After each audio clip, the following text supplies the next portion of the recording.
I always think there's one car that occupies a really special place in our hearts. Maybe it was your first car, maybe it was the car that you learned to drive in, maybe it was the car that your parents brought you back from the hospital in when you were born. Whatever it is, there's always a car that just has that special bond with you. Might not be a good car, might not be a particularly cool car, but to you it's a special car. Now for me that car is the first generation Fiat Panda, and for a very simple reason. Because when I first started out in the motor trade, quite a few decades ago now, selling cars was my job. And I worked in a Fiat dealership, and you could still buy that first generation Panda as a new car. It was still a new car back then. And I sold loads of them because I loved them, because to me they embodied what Fiat were just the best at doing. They were the best makers of small cars. It was cheap, it was cheerful, it was fun to drive, it was practical, and it looked really cool because it was designed by Giuseppe Giugiaro. Now the second generation Panda never really sort of hooked me like that first car. Don't get me wrong, it's a very good car and a very popular car, but it never quite occupied the same special place in my heart. Well now, there's a new Panda, and I have a funny feeling that the old order is about to be restored. Welcome to this week's first look. Welcome to the new Fiat Grande Panda. Please sit yourself down, make yourself comfortable in the house of cars.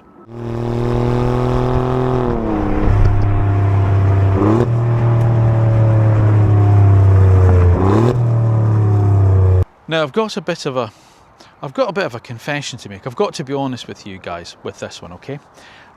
This is obviously a car that you'll have seen before. The Grande Panda was launched to the world about a year ago now nearly, and there was a lot of UK journalists went out to the Lingotto factory in Turin and saw the car at the launch. I wasn't one of them. I wasn't invited. Don't know why, but there we go. And then some others went back out earlier this year and drove the car. I wasn't invited to that either. Okay, so I rang Fiat and I said, look guys, can we have a car? What's going on with the car? They said, well, it's not launched in the UK just yet. It's still about to. It's nearly there. We've nearly got them, but not quite.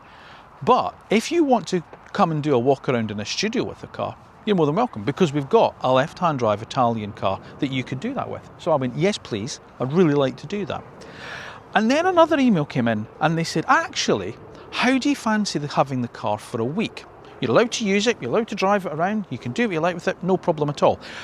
On one condition, you can't tell anybody what it's like to drive. Now there's a reason for that, because when we do these car launches, on an international launch there's usually one embargo, but then there's usually a second embargo for UK driving impressions, and this car falls under that second embargo, so I'm not allowed to tell you what this car is like to drive, despite the fact that I have been driving it and using it for a week now. I've got to behave myself, okay? But there we go. So let's start with our usual sort of sneak peek, first glance walk around of the car. Let me tell you all about the Fiat Grande Panda, except for what it's like to drive. But before I do that, could you just make sure that you're subscribed to the channel, please? And then make sure your notifications are turned on, so you don't miss the time when I am allowed to tell you what the new Fiat Grande Panda is like to drive, when I'm allowed to do that, okay? Perfect. Right, let's make a start, shall we? Now when I do these videos and we talk about design and styling, if it's a car that's been designed to sort of evoke memories of a past model from that company's heritage, then I sometimes will use a phrase, retro done right. Now that means that obviously it's a proper modern interpretation of an older car. And it's a very fine balance as to whether a manufacturer can really do it properly. Volkswagen, when they brought the new Beetle out in the late 1990s, probably didn't quite hit the right tone with that car to my mind, but yet Mini did in 2001 when they launched the new Mini. It really reminded people a lot of the old car. Frank Stevenson did a wonderful job of that. But since then they've sort of deviated down a very different styling path, I think, Mini.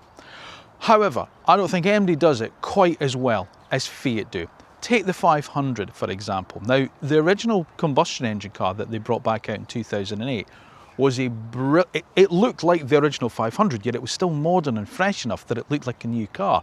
And then when they did it again for the Fiat 500e, it was exactly the same. It looked like a modern, brilliant, small electric city car, yet it evoked all those memories of the original Fiat 500.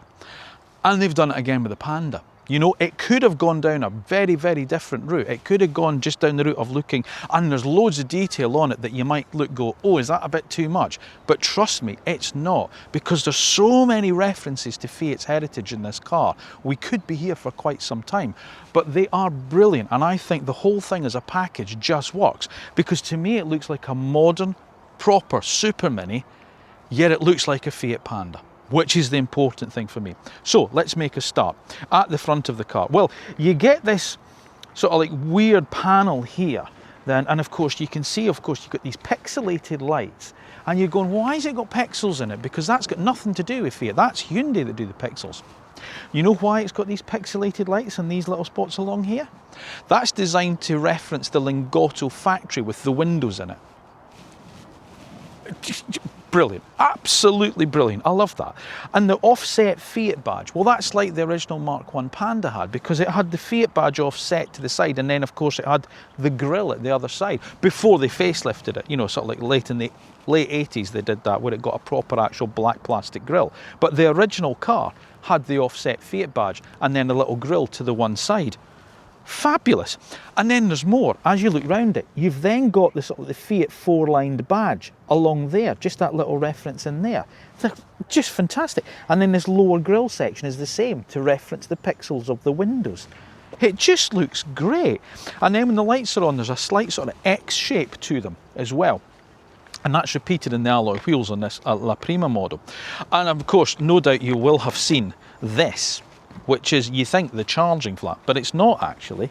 What this is this is actually got an integrated charger. So when you pull up to an untethered charging station, it's got this already in there, and this extends up to 4.5 meters.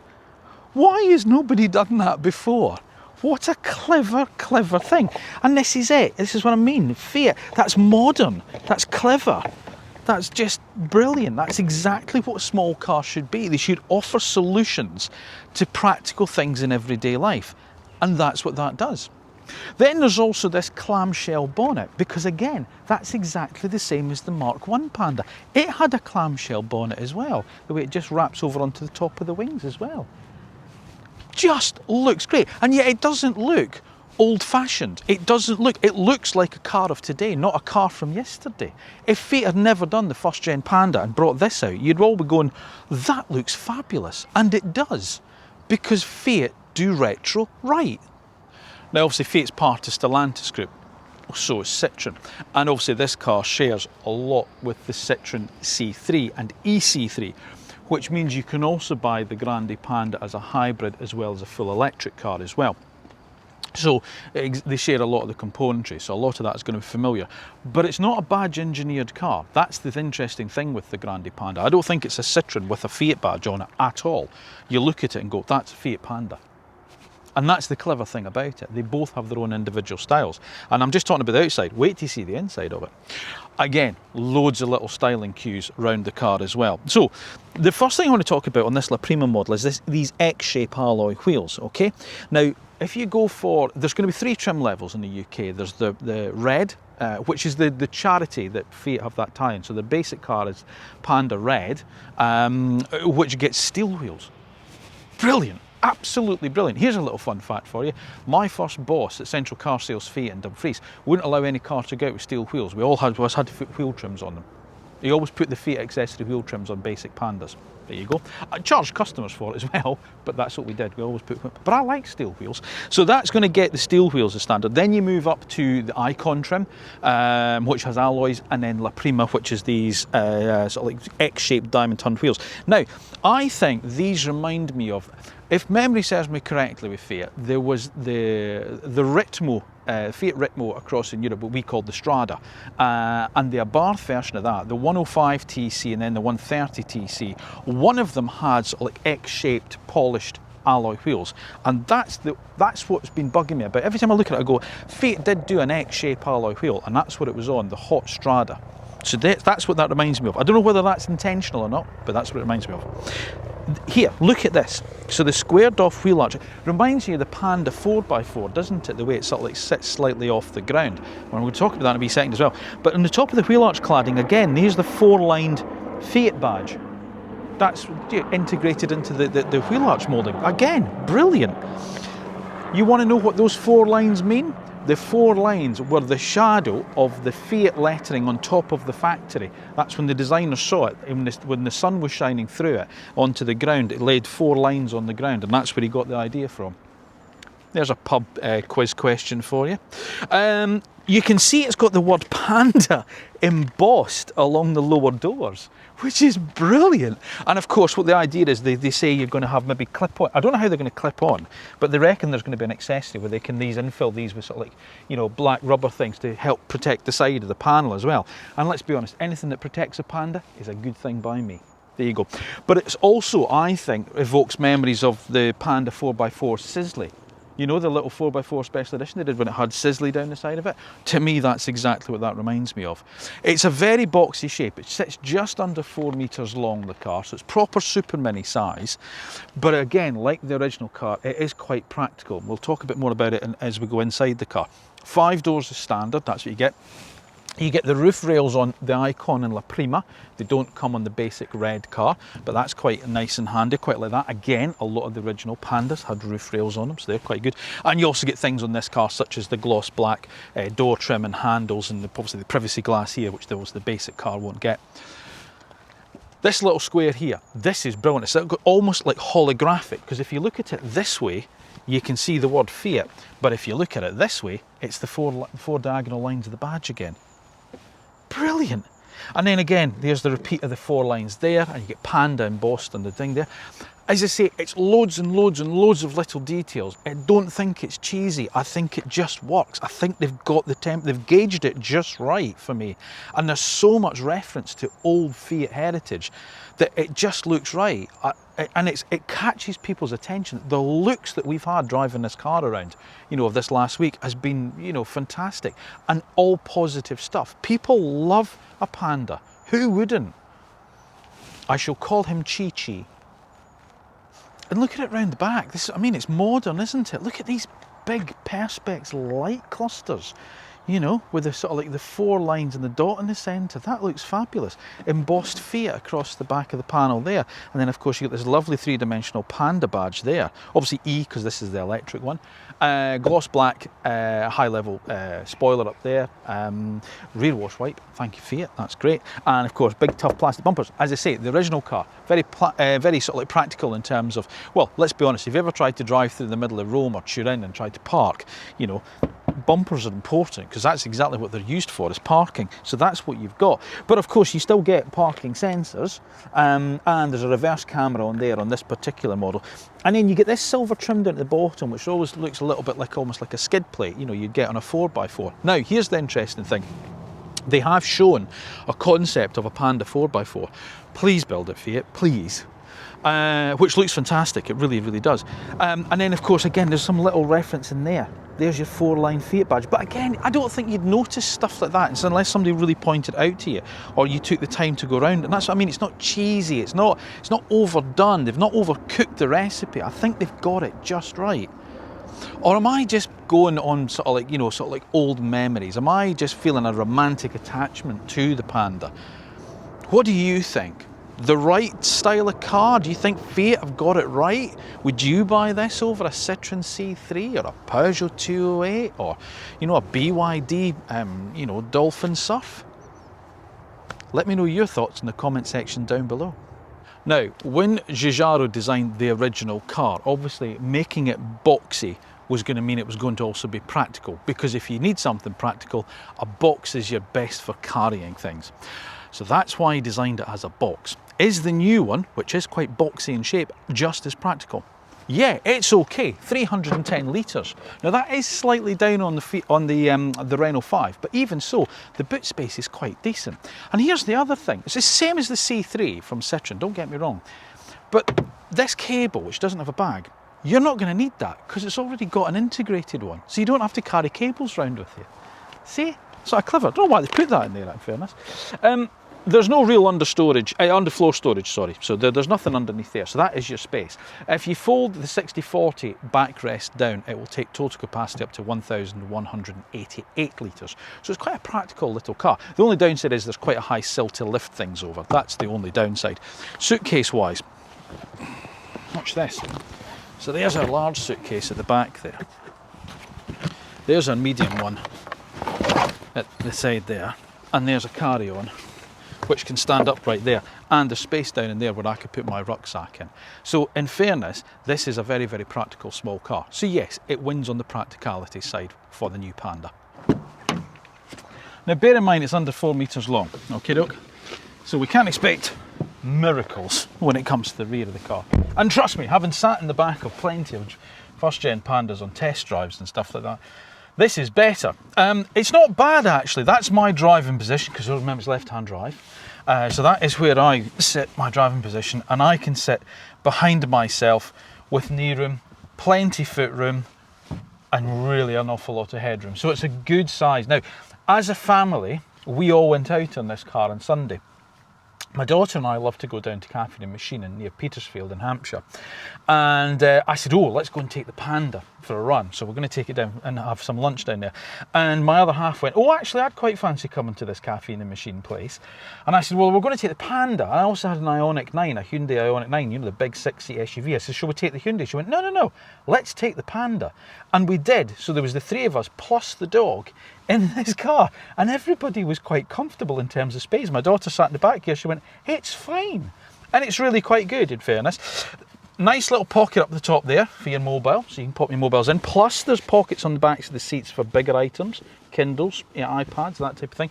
There's no centre console. That's the maybe the downside. So there's nowhere to put a water bottle, but I suppose you could jam one in there. Although the door bin probably would fit one of the smaller water bottles that my daughter seems to have a unbelievable collection of, so that's not bad. So that could probably do that.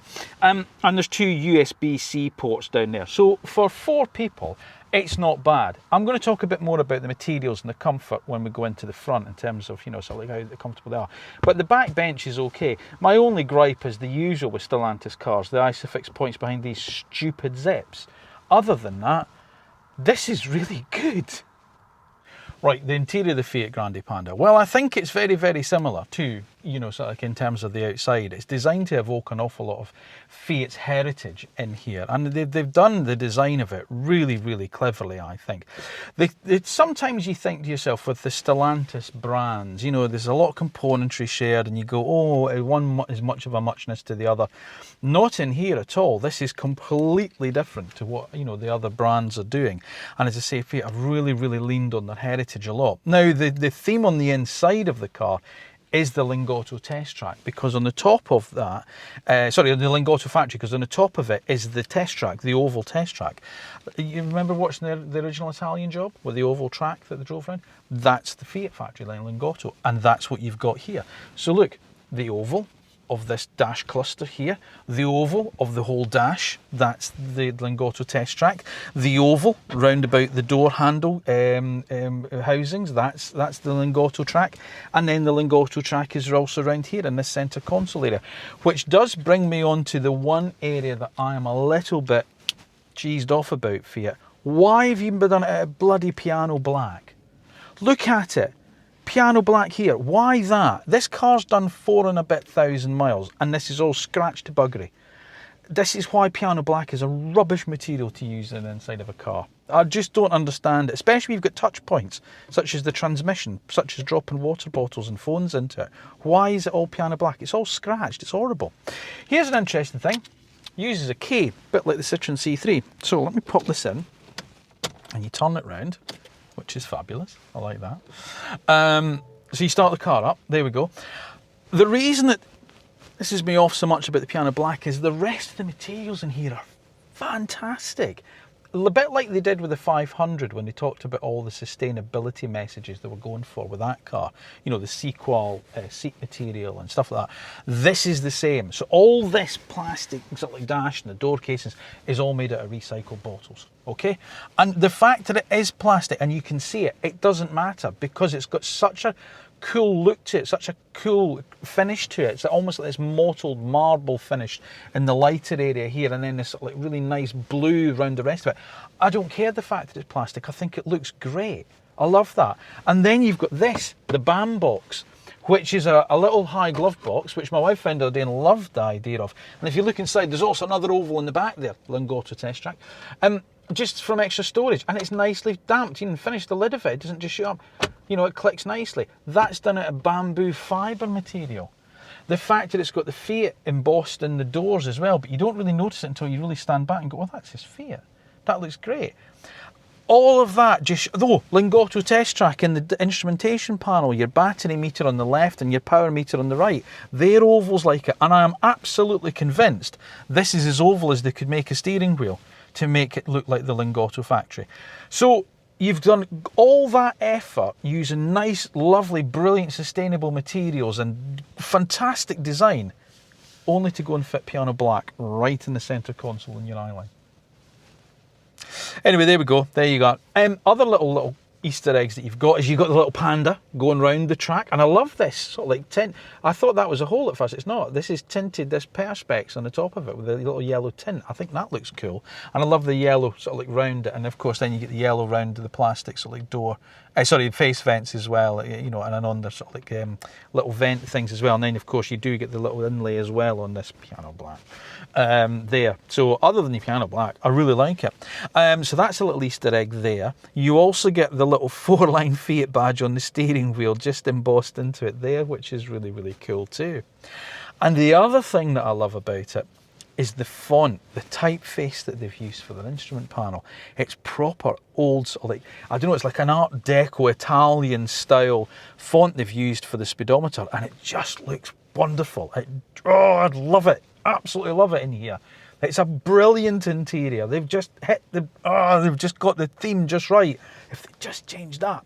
Now, obviously, there are some switchgear that you can see that are shared with other Stellantis brands, such as the climate control here, which is off the Citroen C3.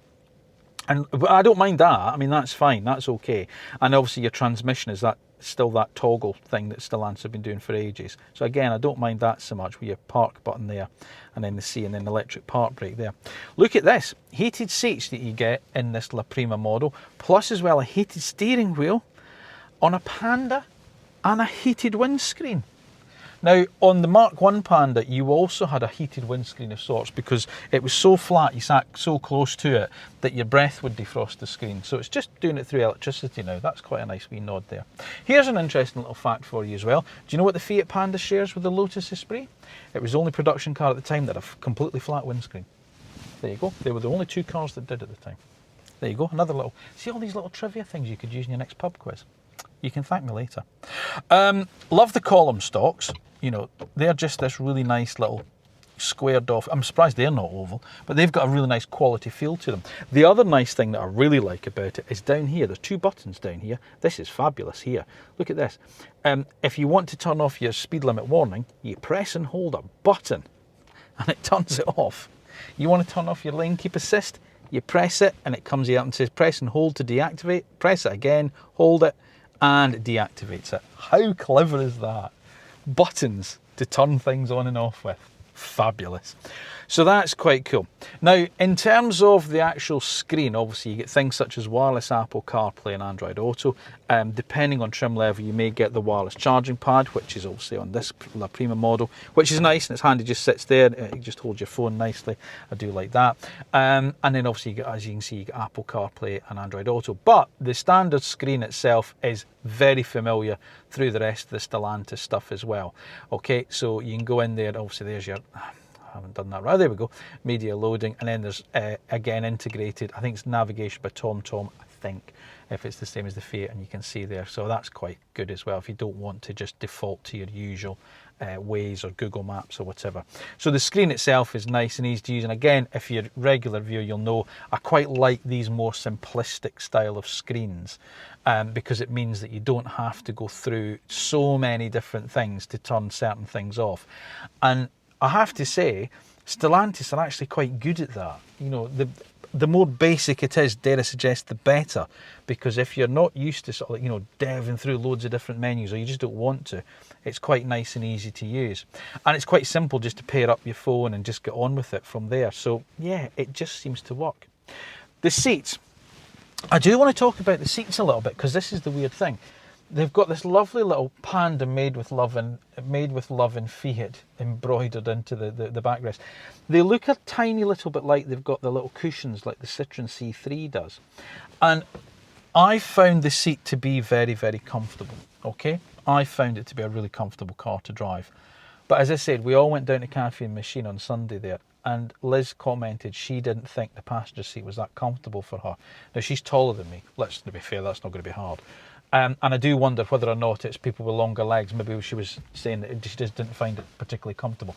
I found it quite comfortable to drive. So again, I haven't had an issue with it driving the car around this week, but it was just a comment that she made that she found it a little bit uncomfortable. And I do wonder it's because she's got quite long legs, and I wonder whether or not she was finding it a little bit lacking in support, maybe behind her legs. Who knows? But there you go.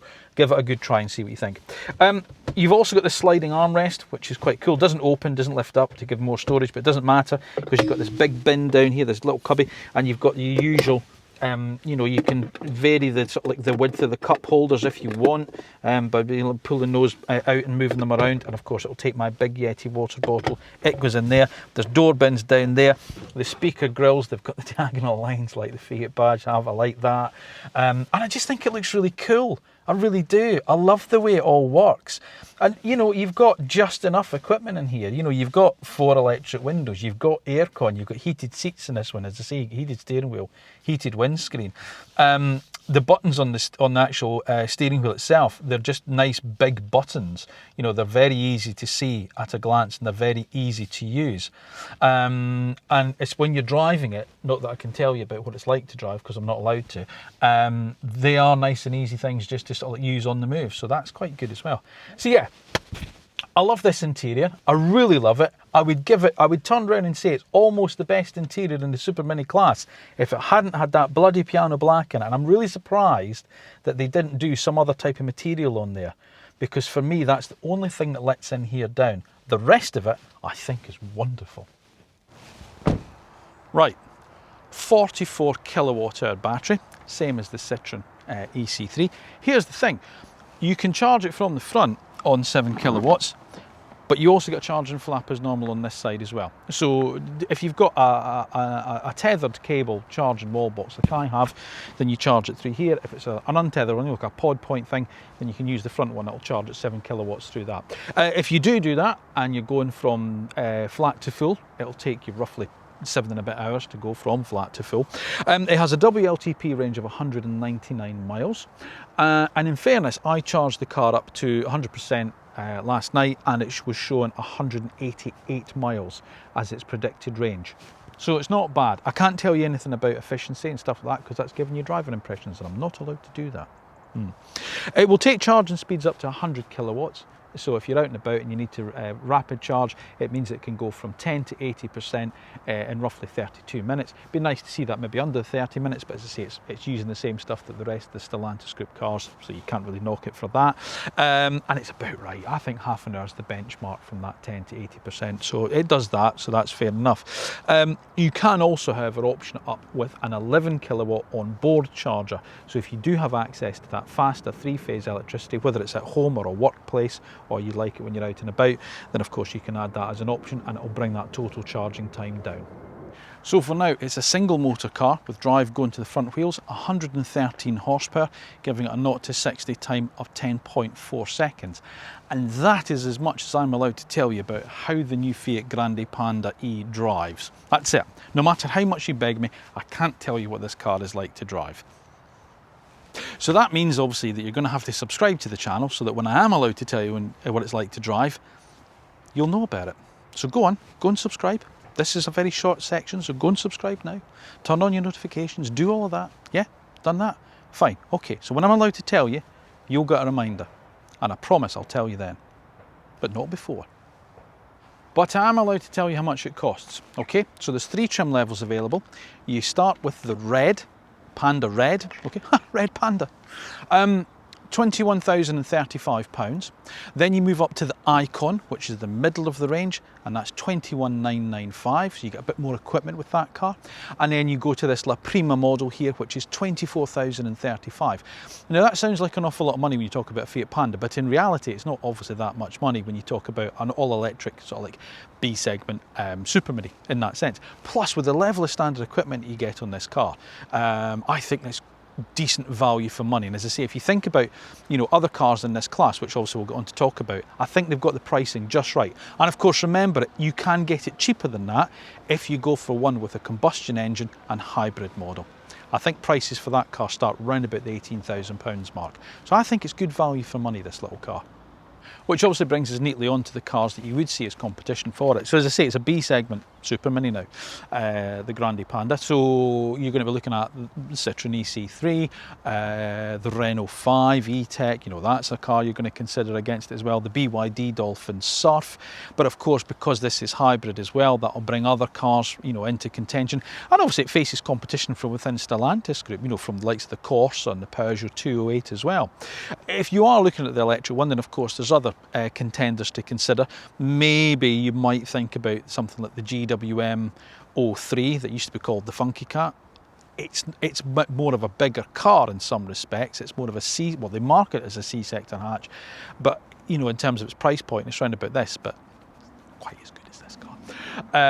And of course, you know, there's smaller cars than this as well if you're looking at the value end of stuff, you know, like the Dacia Spring and of course the Leap Motor T03. But there's plenty of B-segment Super Minis around if it's the hybrid or the combustion engine car that you're thinking of.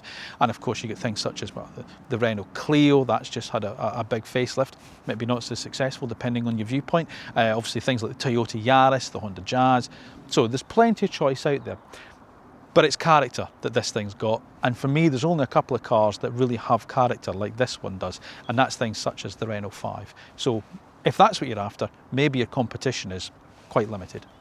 The Panda is back, but perhaps more importantly than that, Fiat is back, and it's back doing what it does best. I think no one is better at Fiat than making small, practical, good value for money cars that are a bit cheeky on the styling and great to drive. And this new Grande Panda is proof of that. Except I can't tell you what it's like to drive. Now, if Fiat can get their act together and get this car into the UK showroom sooner rather than later, I think they've got another hit on their hands here. And I think they stand a chance at doing what Mini did back in 2001 with the new Mini, and what Renault have just done with the new 5 E-Tech and 4 E-Tech, and given us a brilliant small car that is going to be the next stylish car to be seen driving around in. And if they can do that, then there's plenty of opportunity for lots of people to make memories with the new Fiat Panda. Thank you for watching another, well, first glance, review, sneak peek, whatever you want to call it, here on House of Cars. Please make sure that you are subscribed to the channel. And once you've done that, turn on your notifications, because that's the way you'll get an alert when the next video is uploaded and it's gone live. You might be able to know the next time I drive the Fiat Panda and tell you what it's actually like to drive then. That's the way to find out. Now, if you want to follow me over on social media, I would appreciate that. I'm over on Instagram and it's at House of Cars 1973. So if you want to give me a follow there, I'd certainly appreciate it. And remember, whether or not it is a new car or an old car, a small car or a large car, a slow car or a fast car, you'll find them all here in the House of Cars. Thank you once again for watching. Thank you for your continued support. I'll see you again soon.